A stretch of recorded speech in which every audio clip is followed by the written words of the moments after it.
Hello les filles, on se retrouve aujourd'hui pour une nouvelle vidéo. Comme le titre l'indique, la vidéo d'aujourd'hui va tourner autour du thème de la valise de maternité. C'est un sujet qui concerne du coup toutes les futures mamans étant donné qu'on est obligé de passer par là pour pouvoir se préparer à aller à l'hôpital. Je vais d'abord répondre aux questions qui reviennent le plus souvent sur les réseaux sociaux ou même sur les blogs. Ensuite, je vais vous montrer ce qu'il y a dans ma valise de maternité pour la naissance de ma fille prévue mi-octobre. Alors la question qui revient très souvent, c'est quand faire cette fameuse valise de maternité. On m'avait dit pour ma première grossesse de faire la valise de maternité entre 37 semaines et 41 semaines, c'est-à-dire tout le dernier mois, donc un mois pile avant le terme et ça jusqu'au terme. J'ai suivi ces instructions étant donné que je pensais que c'était le bon choix à faire, mais non.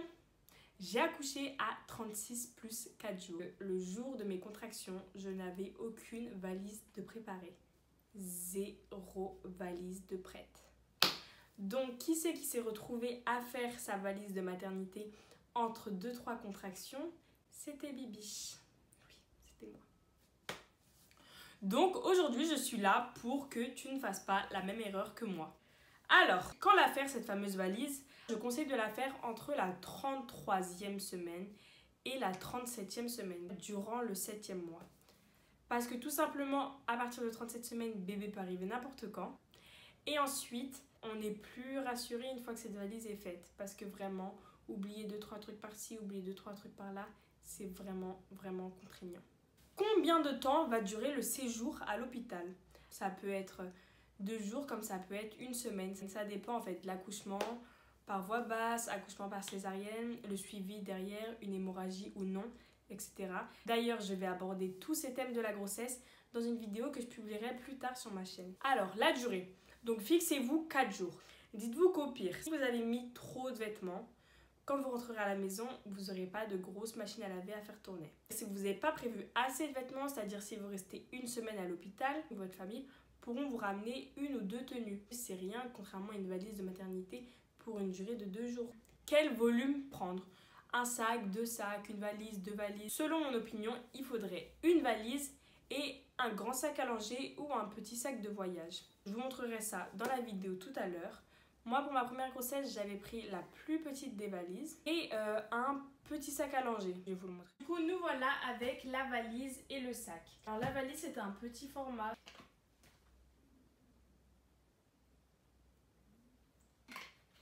Concernant ce qu'il y a à l'intérieur, privilégiez le confort. Vraiment, c'est le plus important. Les visites pour voir bébé, ça peut attendre la maison, ça peut attendre que vous ayez récupéré. Les premiers jours vont être compliqués niveau sommeil, vont être compliqués niveau organisation. Donc, je vous conseille vraiment de jouer la carte du confort et de profiter à max de votre bébé. Alors, dedans, il y a des tenues adaptées selon votre situation et selon votre climat. Si vous accouchez d'un bébé en été, vous vous doutez que vous n'allez pas prendre des pyjamas en polaire. Pour ma part, je compte allaiter, donc il y aura des pyjamas d'allaitement, des sous-vêtements d'allaitement. Vous n'allaitez pas, ça sert à rien d'avoir tout ça par exemple. Ou papa compte dormir à l'hôpital plusieurs soirs. Caler des pyjamas pour papa aussi. En ce qui concerne le contenu exact, je vous mets le lien dans la barre d'infos pour aller sweeper et tomber sur mon compte Instagram. J'ai mis en story permanente ma liste complète des affaires de la maternité. Concernant le sac, et donc là où on prendra le temps de débriefer. Comme vous voyez, c'est un sac de voyage de petite taille. Ça peut être aussi un grand sac à langer de cette taille-là. Alors, ce sac-là va servir en salle de naissance. C'est-à-dire qu'une fois qu'on va vous installer, qu'on aura vérifié que les contractions sont régulières, etc., on vous passera en secteur de naissance. Et donc, c'est là-bas que vous rencontrerez votre petit bout pour la première fois. Du coup, pour le côté de la maman, moi j'ai pris une paire de chaussons. Pendant mon premier accouchement, j'avais eu hyper froid aux pieds. J'ai pris une petite trousse de toilette. À l'intérieur, on y retrouve un peigne pour pouvoir me rebrosser les cheveux rapidement si jamais ça commence à durer dans le temps. Un brumisateur parce qu'on a vite chaud pendant les contractions, on a vite chaud pendant les poussées. Une brosse à dents. Si jamais ça dure trop longtemps, je ne peux pas rester avec... Parce que je précise que on ne mange pas. Selon l'heure, une haleine de faim cochère, ça peut vite arriver honnêtement. Ensuite, le côté papa, je ne l'ai pas actuellement. C'est juste de la nourriture et des boissons. Donc on laisse ça dans la cuisine pour l'instant. N'oubliez pas de prendre des petits trucs à grignoter pour papa parce que du coup, lui vu qu'il a le droit, pourquoi s'en priver? On va commencer la partie du bébé. Tout d'abord, le doudou. Donc le premier doudou de vos petits loulous, n'hésitez pas à les prendre. Ils vont pas les prendre d'un coup comme ça. Mais ça fait toujours plaisir d'avoir cette petite chose qu'on a achetée spécialement pour ce moment-là. J'ai ensuite pris 2 tenues. Une première tenue en taille 0 mois et une deuxième tenue en taille 1 mois. Alors, je vais commencer par celle-ci du coup. J'ai commencé par prendre un petit bonnet qui a d'ailleurs servi à son grand frère à la maternité, blanc. J'ai ensuite pris une petite paire de moufles, étant donné qu'on ne coupe pas les ongles directement. Ça a fait de belles marques sur le visage. J'ai ensuite pris un bavoir. Donc, un body 0 mois. Le bas de l'ensemble de naissance. Et le haut. Concernant la tenue 1 mois, on retrouve un petit bonnet rose, une paire de moufles, un petit bavoir, un body, donc taille 1 mois cette fois-ci, et un ensemble, une pièce, taille 1 mois aussi.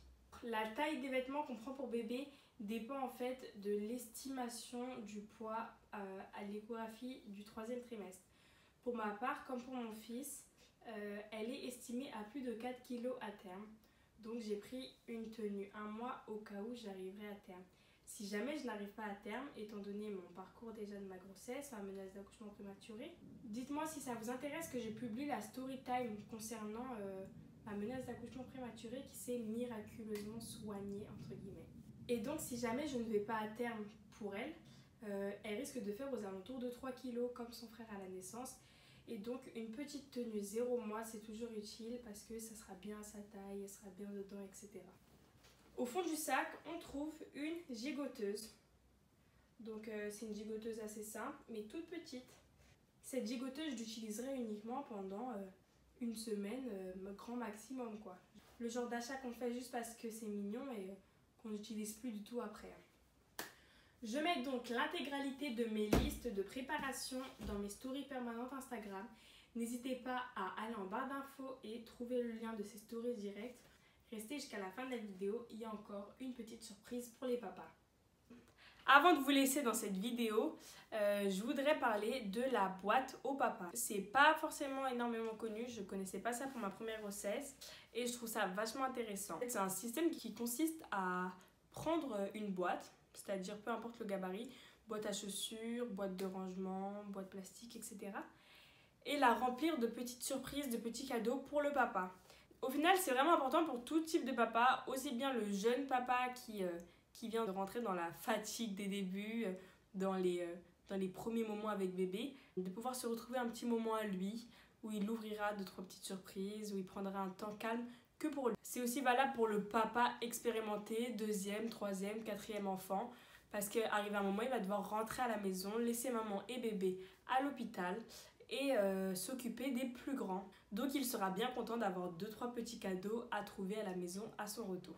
Qu'est-ce qu'on peut mettre dedans? On peut tout mettre. À partir du moment où vous savez que ça va faire plaisir à votre chérie, vous pouvez tout mettre. Ça peut aller de la tablette de chocolat au téléphone, à la place de cinéma, place de théâtre, vêtements, bijoux, parfums. Vous savez qu'il va aimer, n'hésitez pas à mettre ça dedans. Il y en a donc de tous les budgets, c'est-à-dire que ça peut partir d'une petite boîte à 15 € et encore, quand on arrive à mettre 2-3 trucs, même des fabrications maison, jusqu'à une boîte à, je ne sais pas, 200 € parce qu'on a mis des vêtements. J'espère que l'idée vous a plu. En tout cas, moi, une fois que j'aurai fini ma boîte au papa, je ne pourrai pas la mettre sur les réseaux sociaux parce que Ben risque de tomber dessus. Par contre, je filmerai l'intégralité des jours où il va ouvrir ces petits. Je posterai ça sur mes réseaux sociaux, Instagram. Donc, venez suivre et restez à l'affût.